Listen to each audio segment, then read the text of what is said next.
हाँ, और अभी आप कह रहे थे कि ईडी अधिकतर विपक्षी नेताओं की आय होती है, क्या कहेंगे? देखिए, आज हम चौधरी महेंद्र प्रताप जी के निवास स्थान पर, जो कि हरियाणा के एक वरिष्ठतम राजनीतिक लोगों में से जिनकी अपनी एक पहचान है, जिनका एक ऐसा जीवन जो हमेशा ईमानदारी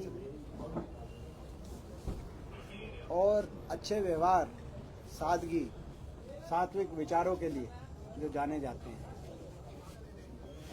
उनके घर जो ये कार्रवाई हुई, ईडी की कार्रवाई हुई, इसकी हमने उसी दिन निंदा करी थी।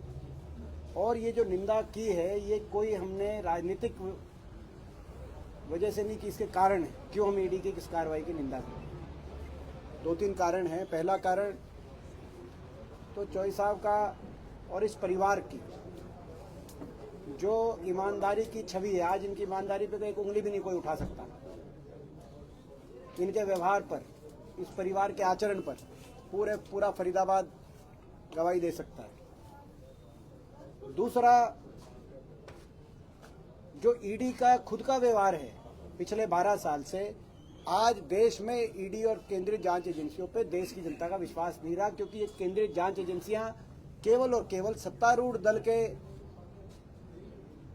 कहीं ना कहीं दबाव में केवल विपक्षी नेताओं को अपने निशाने पर रखती हैं।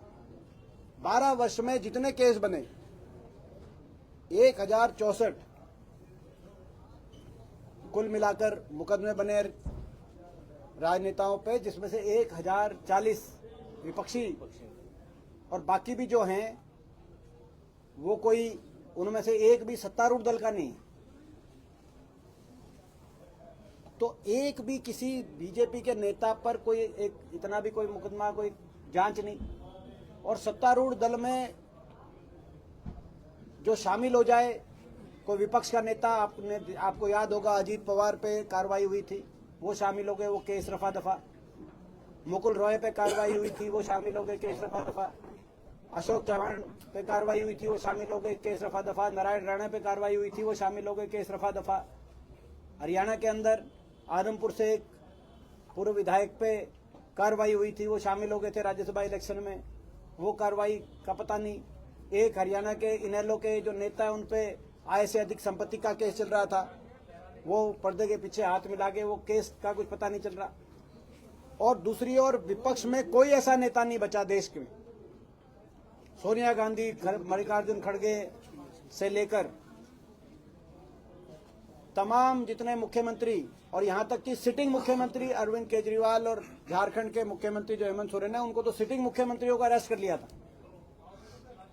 तो ये इस केंद्रीय जांच एजेंसियों की ये क्रेडिबिलिटी है कि केवल विपक्ष पे ये इस तरह कार्रवाई बिठाते हैं, आप देख रहे हैं। तो ये जो इसीलिए जो ये यहाँ पे कार्रवाई हुई, उसको किसी ने अच्छा नहीं माना, बड़ी दुर्भाग्यपूर्ण कार्रवाई है। और फरीदाबाद की जहां तक बात करें, फरीदाबाद सब जानते हैं कि सत्तारूढ़ दल में बैठे हुए लोग किस तरीके से फरीदाबाद में भ्रष्टाचार में स्वयं लिप्त हैं, किस तरीके से एक के बाद एक घोटालों को अंजाम देने का कार्य कर रहे हैं,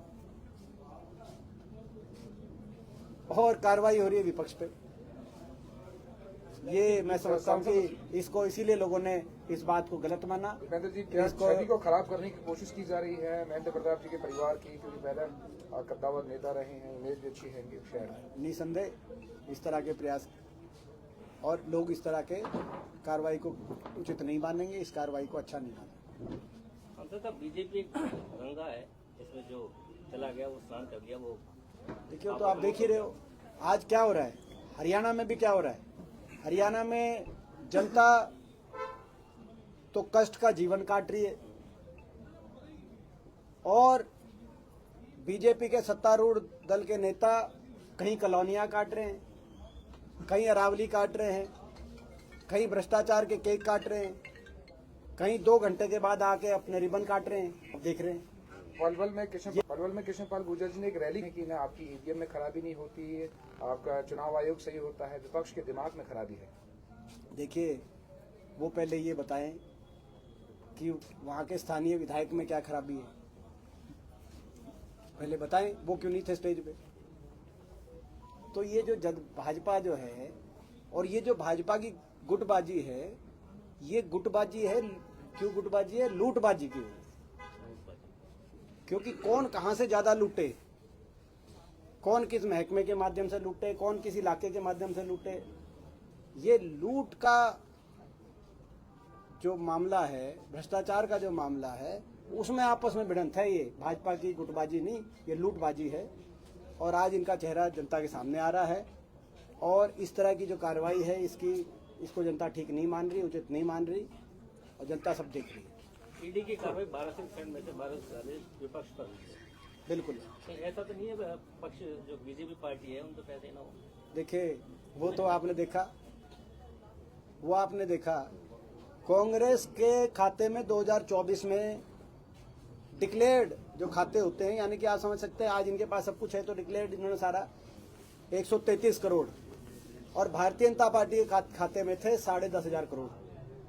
ये तो डिक्लेयर्ड थे, मगर जो कैश है वो तो भाई वो आप और हमको क्या पता, आपको और हमको क्या पता।